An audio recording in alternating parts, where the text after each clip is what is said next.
এরা টিকতে পারে। আরেকটু ব্যাপার, আমাদের দুই ওসি সাহেব এখানে আছেন, আপনারাও আছেন। কলাপাড়াতে আমরা এখন একটা মারাত্মক জিনিসের কথা শুনি, সেটা হলো মাদক।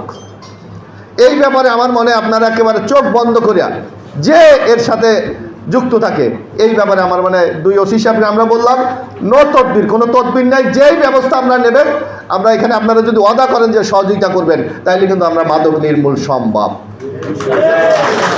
আপনারা একটু, আমরা প্রথম মিটিংয়ে একটু বলেন আপনারা সবাই সহযোগিতা যে যেখানে আছেন একটু করবেন কিনা। ওসি সাহেবরা দুইজন আপনারা দেখলেন, যে অ্যাকশন আপনারা নেবেন আমরা ইনশাল্লাহ সহযোগিতা করব, তাতে যেই কুতুব হোক কোনো অসুবিধা নেই। যত যদি আমার দলের কোনো নেতা হয়, বিএনপিরও যদি কোনো নেতা হয় ধরেন, কারণ এই মাদক টোটাল সমাজটাকে শেষ করে দিচ্ছে টোটাল। আর আমাদের এখানে একটা রুট আছে, কিন্তু আপনারা জানেন কিনা, কারণ এই মাদক আসে মিয়ানমার থেকে। বিশেষ করে এখন কি খায়, ওই যে ইয়াবানা, কি খায় ইয়াবানা, এটা কক্সবাজারে ওই যে টেকনাফে কেনে কিন্তু 50 টাকা করে পার ট্যাবলেট, 50। আমি যেটা লেখাপড়া করে যতটুকু বুঝলাম, ওসি সাহেবরা বলতে পারবে, ওখানে পার ট্যাবলেট আছে 50 টাকা, কলাবার আইলে এটা বেচে 400 টাকা। ব্যবসাটা কি বোঝেন?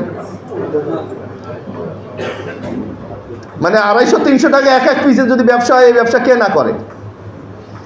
তা যার জন্য আমি অনুরোধ করব, এই রুটটা বন্ধ করেন। আমাদের দুই পুলিশ কর্মকর্তা এখানে আছেন এবং আপনারা ইউনিয়ন পরিষদ আছেন, অন্যরা আমাদের নেতৃবৃন্দ আছেন, আমাদের কমিটির লোকজন আছেন। এই মাদক যদি নির্মূল করতে পারি, সমাজের অনেক সমস্যা থেকে কিন্তু আমরা রক্ষা পেতে পারি।